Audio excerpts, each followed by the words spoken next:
Hello friends, welcome to my channel A2A electronics. Friends, आपको ये transformer दिखाई दे रहा होगा और एक एसएमपीएस की ये प्लेट है, इसमें ये ट्रांसफार्मर दिखाई दे रहा होगा। और अगर मैं वाटेज की बात करूं तो इसकी वोल्टेज और इसकी वोल्टेज, इस प्लेट की वोल्टेज ज़्यादा है। ये लगभग 180 से 200 वाट तक आउटपुट देता है पावर में, और ये जो एसएमपीएस है वो लगभग 250 से 300 वाट की आउटपुट देता है। तो आप ये गौर कीजिए, ये ट्रांसफार्मर इसमें ज़्यादा से ज़्यादा 50-60 ग्राम का होगा, और ये जो ट्रांसफार्मर आपको दिखाई दे रहा है ये 2.5 से 3 किलो का होगा, या हो सकता है 3.5 किलो का हो। तो ये आपने कभी गौर किया होगा ऐसा क्यों होता है?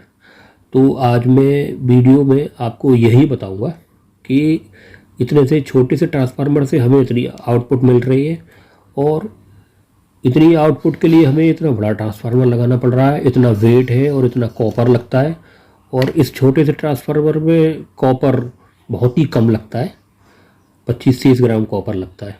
तो आज इसी के बारे में बात करेंगे, तो वीडियो में बने रहेंगे और देखते रहेंगे पूरा, तो आपको काफ़ी चीज़ें सीखने को मिलेंगी। तो चलिए शुरू करते हैं।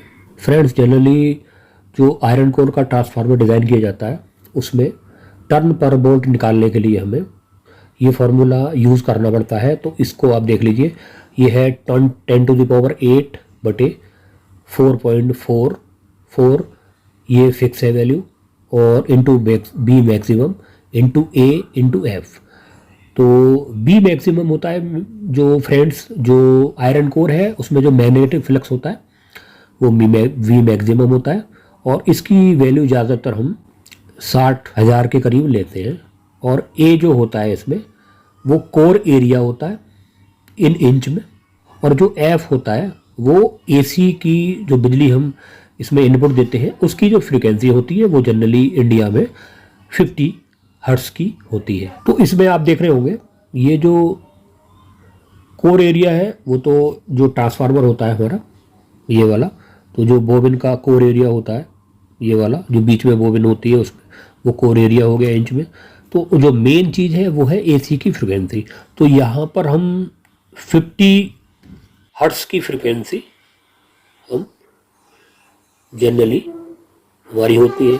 लेकिन जब हम एसएमपीएस की बात करते हैं, इस तरह के एसएमपीएस की या इस तरह के एसएमपीएस की, तो हम यहाँ पर 50 किलो हर्ट्ज फ्रिक्वेंसी से 60 किलो हर्ट्ज या 40 किलो हर्ट्ज तक की फ्रिक्वेंसी का हम यूज़ करते हैं। तो अगर इस फार्मूले को, वैसे इसका एसएमपीएस के ट्रांसफार्मर का फार्मूले डिज़ाइन का फार्मूला थोड़ा अलग होता है, ये नहीं होता, लेकिन अगर इस फार्मूले में हम रख के देखें तो यहाँ पर हम 50 हर्ट्ज रख के देख रहे थे, ठीक। और यहाँ पर अगर हम 50 किलो हर्ट्ज रख के देखें तो कितने गुने का अंतर इसमें पड़ जाएगा वो आप देख ही रहे होंगे। तो टर्न पर वोल्ट हमारे बहुत ज़्यादा कम हो जाएंगे 50 हर्ट्ज में और 50 किलो हर्ट्ज में, क्योंकि ये देख रहे होंगे आप, ये एफ जो है नीचे है, 10⁸ ऊपर है। जब यहाँ की वैल्यू बढ़ जाएगी तो सीधी सी बात है, ये वाली वैल्यू जब इसमें हम भाग देंगे तो ये इसकी वैल्यू भी घट जाएगी, ठीक है। तो इस कारण से ही हमारा ये जो है इतना छोटा सा ट्रांसफार्मर इसमें यूज़ किया जाता है। यही इसका मेन कारण है कि सारा खेल फ्रिक्वेंसी का है। आज के लिए इतना ही। अगर वीडियो में कुछ सीखने को मिला हो और आपको कुछ जानकारी मिली हो तो मेरे चैनल को सब्सक्राइब कीजिए। Thank you very much.